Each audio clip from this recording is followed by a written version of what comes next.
What's going on? We're back at this project here, getting ready to pull the engine out, but we're just pulling some other stuff off before the engine actually comes out, just to make things a little easier.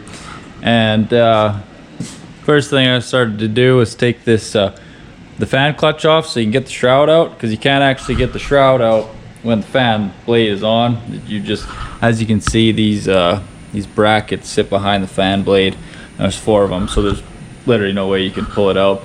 The easiest way to do that is with a fan clutch tool, but I didn't have one, so all I did was take a 1 7/8" wrench, big one, and then I took also this little crow's heel bar, and I wedged it in here, and so it basically pinched up against the damper.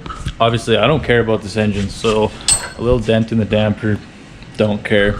But, and then all I did was put the wrench in here like so, and then I smacked it clockwise because they are right hand thread, and that was enough to break it free. I tried to do it just holding the belt, didn't have enough to hold it in, it was that tight. So that was one trick. Either you can use an air hammer with the right adapter on your air hammer for the with an actual fan clutch tool, but I don't have that here. As you can see, our air compressor is not even set up yet, so oh well. And then also we got the starter pulled out of there. It's pretty disgusting in there, because I am going to be reusing the starter. That's what you got to use on the Fummins with the diesel conversion specialist adapter plate. And then got all the ground cables off. There's one here that goes and bolts to the front of the engine, and then there's another one on this side, which literally just bolts there. All the cables are down there, and you want to make sure you keep your starter wire for this pigtail. I'm sure you could hardwire it or whatever you want to do to wire it in. And then also I cut my fuel lines off, because I'm not going to be reusing the stock fuel lines, because I do have an air dog for this truck, and so I'm going to literally rip those hard lines right out and use the same clips to these ones right here to run the new push-on hose.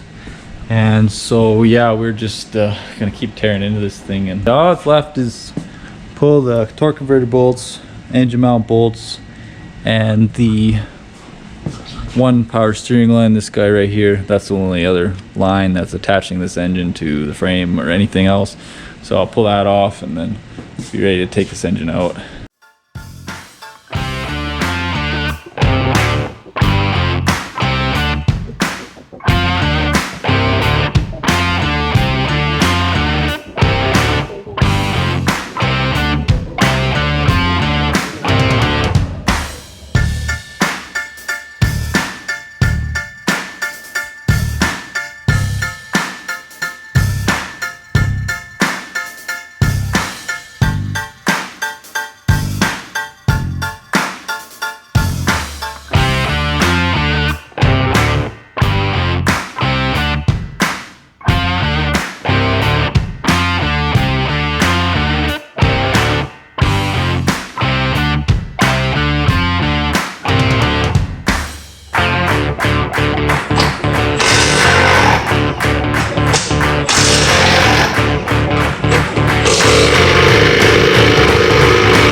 So as you guys saw in the last time-lapse clip, we got the transmission, transfer case, drive shafts, all that good stuff. And over here, we got the big 6.4 out, and wasn't too bad of a job, but we're gonna have to keep this engine for a bit just because we need the wiring harness and a bunch of sensors off it, and just to go onto this Fummins here. So we got the block back from the machine shop. This is a 94 P-pump 12 valve block that we just had bored over 20 thou at the machine shop, decked, new cam bearing put in, and all the main boards were all checked too. So we got that back, and as you can see, like, that engine was dumping so much oil into this transmission, so we'll have to get that all cleaned up one day. But we also have the head back. The head was all we had done was it got surfaced and new exhaust guides put in, and also I don't know if you guys are gonna be able to see it, they were machined down where the valve stem seals sit to accept a top hat style seal, which under higher RPM the stock Cummins valve stem seals will actually push up, and then you'll just start burning oil and stuff, so it's not good. So we're gonna put around top hat seals in this engine, and what that also does is increases the seat pressure from the valve springs just a little bit, which is always nice. The crank was just polished, didn't have to go undersize at all on any bearings, so that was really nice. And we'll be probably putting wear sleeves on the crank seals. And obviously we got a bunch of parts to go on this build, so also check your local Facebook marketplace and you can find a nice 3rd gen manifold with it's a HE351 turbo. Thanks for watching the video. Make sure you like, comment, and subscribe. And make sure you tune in. You'll see this engine being built next.